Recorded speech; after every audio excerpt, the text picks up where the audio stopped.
नमस्ते दोस्तों। कथा और कल्पना में आपका स्वागत है। आप सभी को नववर्ष की हार्दिक शुभकामनाएं। हम कामना करते हैं कि यह साल आपके और आपके परिवार के लिए खुशियों और समृद्धि से भरा हो। इस वर्ष हम आपके लिए और भी दिलचस्प कहानियां और विचार लेकर आएंगे।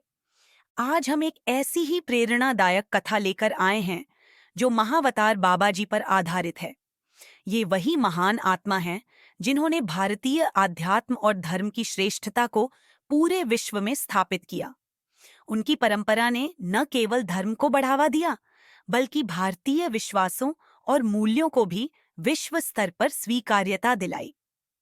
महावतार बाबा जी की कृपा और प्रेरणा ने दुनिया के कई प्रसिद्ध व्यक्तित्वों जैसे स्टीव जॉब्स और मार्क जुकरबर्ग को भारत की ओर आकर्षित किया, ताकि वे अपने जीवन के उद्देश्य और आत्म खोज के मार्ग को समझ सकें। यही नहीं, हमारे अपने सुपरस्टार रजनीकांत भी महावतार बाबा जी के महान भक्तों में से एक हैं। तो आइए, आज की इस कहानी में हम आपको परिचित कराते हैं इस महान संत और उनकी अमर शिक्षाओं से। बाबा जी को जन्म के समय नागराज नाम दिया गया, जिसका अर्थ है सर्प राजा, जो हमारी महान दिव्य शक्ति और चेतना कुंडलिनी का प्रतीक है। उनका जन्म 30 नवंबर 203 ईस्वी को तमिलनाडु, भारत के एक छोटे से तटीय गांव में हुआ था, जिसे अब परंगीपेट्टई कहा जाता है। ये गांव कावेरी नदी के बंगाल की खाड़ी में मिलने के पास स्थित है। उनका जन्म रोहिणी नक्षत्र के दौरान हुआ, जो वही नक्षत्र है जिसमें भगवान कृष्ण का भी जन्म हुआ था। ये जन्म कार्तिकाय दीपम के उत्सव के दौरान हुआ, जो कार्तिक मास की अमावस्या की रात से पहले मनाया जाता है। उनके माता पिता नंबूदरी ब्राह्मण थे, जो दक्षिण भारत के पश्चिमी तट पर स्थित मालाबार से यहाँ आकर बसे थे। उनके पिता इस गांव के शिव मंदिर के पुजारी थे, जो आज भगवान मुरुगन, शिव के पुत्र, को समर्पित है। 5 वर्ष की आयु में नागराज को एक व्यापारी ने अपहरण कर लिया और उन्हें गुलाम बनाकर आज के कोलकाता ले जाया गया। वहां एक धनी व्यापारी ने उन्हें खरीदा और उनकी स्वतंत्रता लौटा दी। इसके बाद उन्होंने एक घुमंतू साधुओं के समूह का हिस्सा बनकर भारत के पवित्र धार्मिक और दार्शनिक ग्रंथों का अध्ययन किया। लेकिन यह उन्हें संतोष नहीं दे सका। जब उन्होंने दक्षिण भारत में एक महान सिद्ध अगस्त्य ऋषि के बारे में सुना, तो वे उनकी खोज में निकले। उन्होंने दक्षिण में स्थित कटिरगामा के पवित्र मंदिर की यात्रा की, जो आज के श्रीलंका के दक्षिणी सिरे के पास है।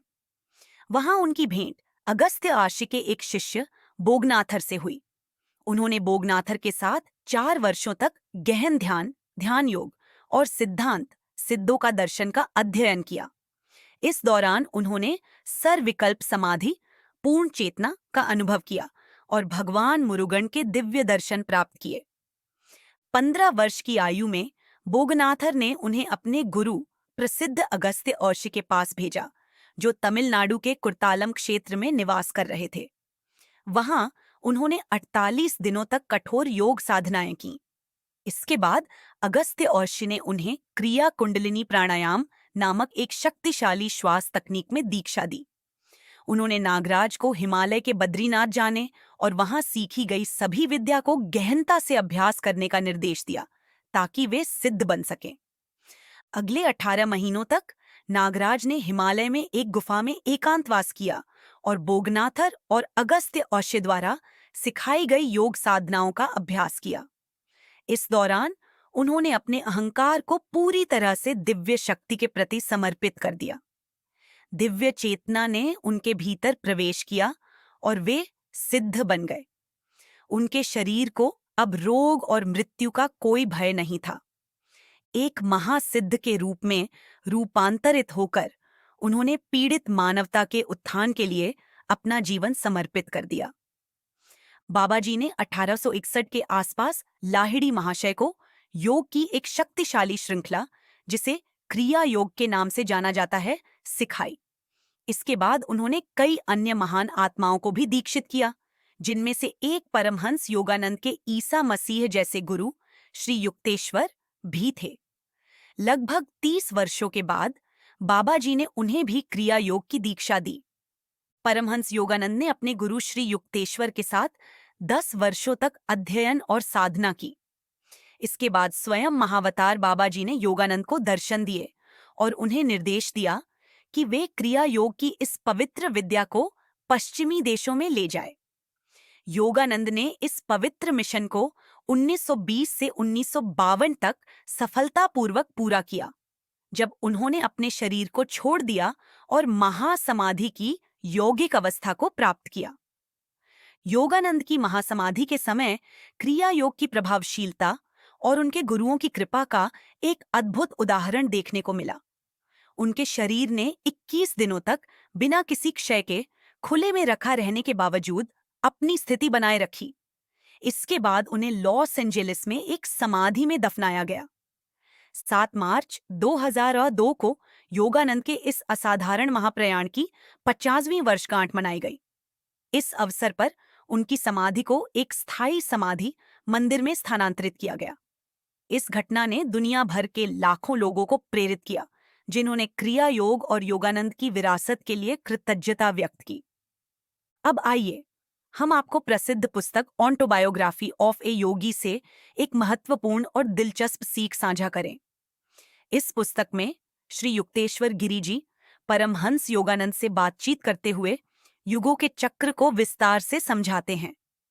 वे एक अलग दृष्टिकोण प्रस्तुत करते हैं जो आमतौर पर जात युग चक्र से काफी अलग है और हमें इस विषय में गहरी स्पष्टता और समझ प्रदान करता है।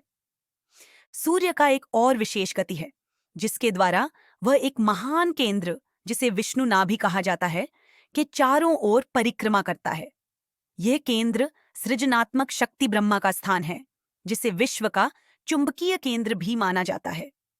ब्रह्मा धर्म को, जो आंतरिक संसार के मानसिक गुण हैं, नियंत्रित करते हैं।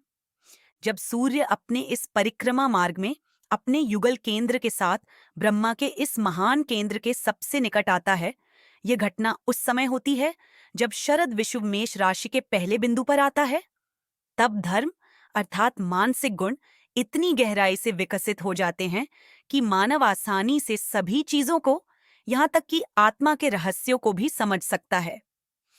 श्री युक्तेश्वर ने यह माना कि सूर्य के 24,000 वर्षों के दूसरे तारे के चारों ओर परिक्रमा करने के चक्र के आधार पर सभ्यता 12,000 वर्षों में उठान और पतन का अनुभव करती है।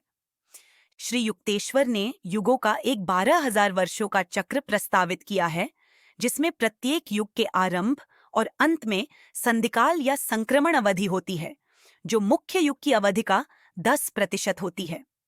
इस चक्र में कलयुग 1200 वर्ष, द्वापर युग 2400 वर्ष, त्रेता युग 3600 वर्ष और सत्य युग 4800 वर्ष शामिल हैं। यह चक्र उत्तरोत्तर युगों, सत्य युग से कलयुग और आरोही युगों, कलयुग से सत्य युग में विभाजित होता है। युगों का यह आरोह और अवरोह मानव सभ्यता के आध्यात्मिक उत्थान और पतन का प्रतीक है।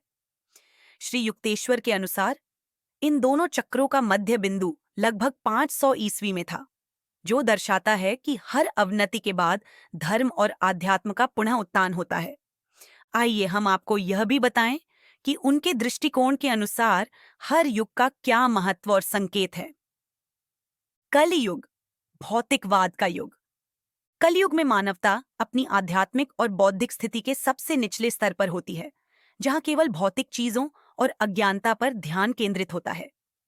इच्छा शक्ति कमजोर होती है और प्राचीन ज्ञान का अधिकांश हिस्सा नष्ट हो चुका होता है।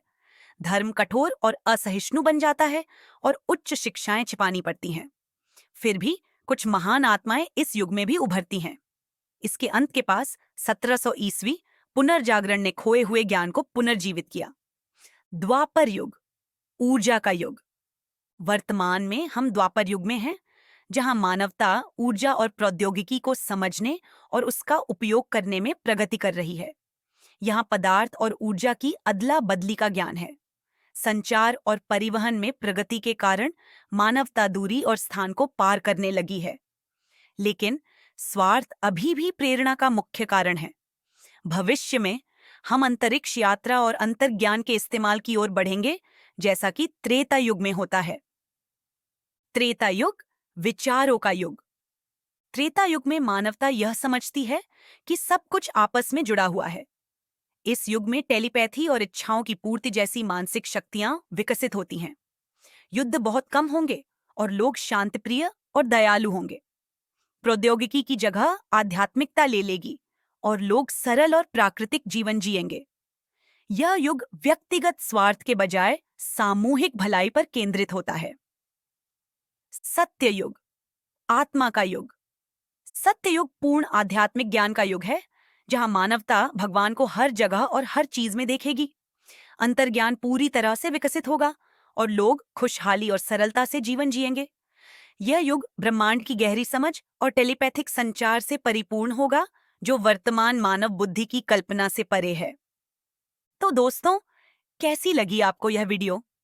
हमें उम्मीद है कि इस वीडियो ने आपकी जिज्ञासा को जगाया होगा और आप खुद इन विषयों को और विस्तार से समझने के लिए कुछ किताबें खरीदकर पढ़ने की इच्छा रखेंगे। अगर हम किसी भी तरह से आपकी मदद कर सकते हैं, तो कृपया हमें कमेंट्स में जरूर बताएं। धन्यवाद।